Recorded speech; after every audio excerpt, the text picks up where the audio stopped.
Shalom umat Allah yang terkasih dalam Kristus, berjumpa kembali dalam Sabda Iman Katolik edisi Senin 7 Oktober 2024. Hari ini gereja memperingati peringatan wajib Santa Perawan Maria, Ratu Rosario. Hari ini kita akan mendengarkan sabda Tuhan dari Injil Lukas bab 10 ayat 25 sampai 37. Marilah kita menandai diri kita dengan tanda kemenangan Kristus. Dalam nama Bapa dan Putra dan Roh Kudus. Amin. Semoga Tuhan beserta kita sekarang dan selama-lamanya. Inilah Injil suci menurut Lukas, dimuliakanlah Tuhan. Pada suatu ketika seorang ahli kitab berdiri hendak mencobai Yesus. "Guru, apakah yang harus kulakukan untuk memperoleh hidup yang kekal?"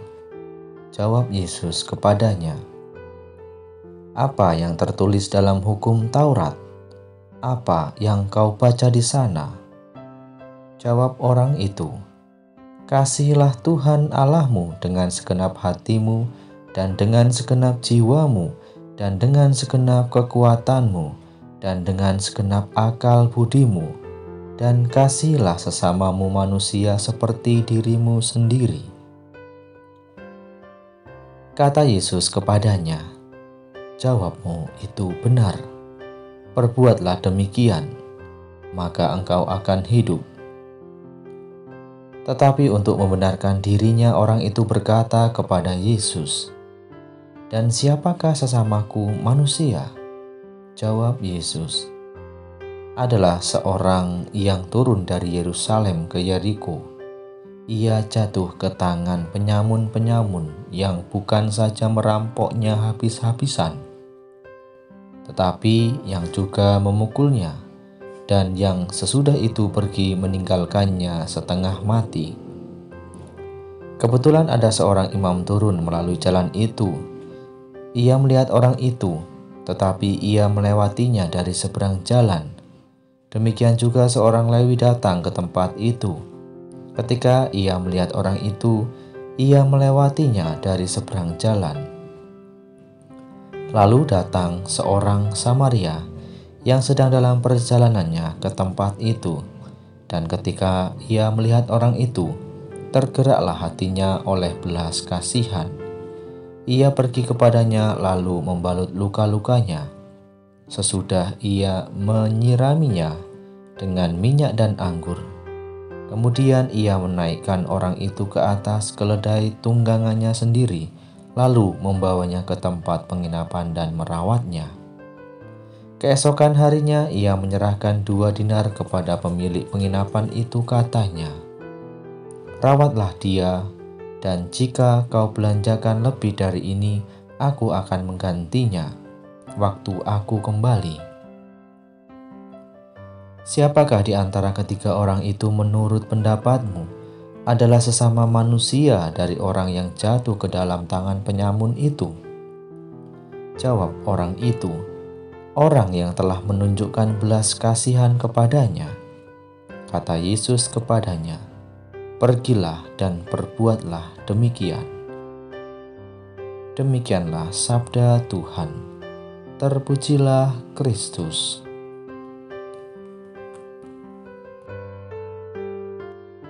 Umat Allah yang terkasih dalam Kristus, selamat pagi dan berkah dalem. Salah satu kata yang sering dibicarakan orang adalah kasih. Namun kasih bukanlah soal kata-kata.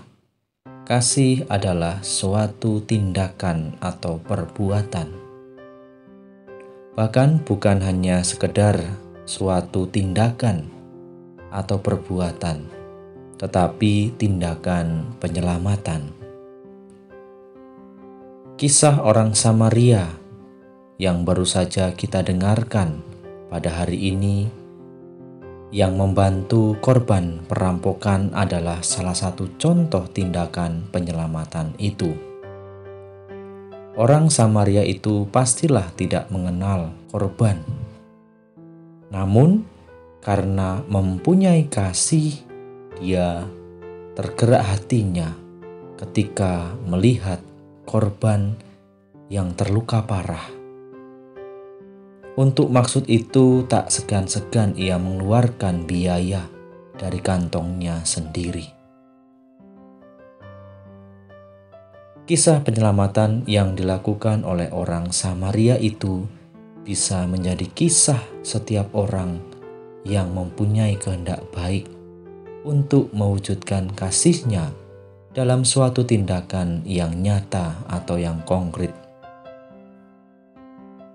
Asalkan dilakukan dengan tulus dan tuntas, segala usaha baik untuk membantu sesama yang membutuhkan selalu dan pasti menjadi suatu perwujudan kasih. Dan dengan segala usaha itu sebenarnya orang sedang menyiapkan jalannya untuk memperoleh kehidupan kekal. Umat Allah yang terkasih dalam Kristus, maka melalui bacaan Injil pada hari ini, kita diajak untuk berbuat kasih kepada siapapun, kepada orang-orang yang ada di sekitar kita, tanpa memandang itu siapa. Semoga dengan bacaan Injil hari ini, tentu saja iman kita dikuatkan dan diwujudkan dalam tindakan nyata, yaitu kasih. Kemuliaan kepada Bapa dan Putra dan Roh Kudus, seperti pada permulaan, sekarang, selalu, dan sepanjang segala abad. Amin.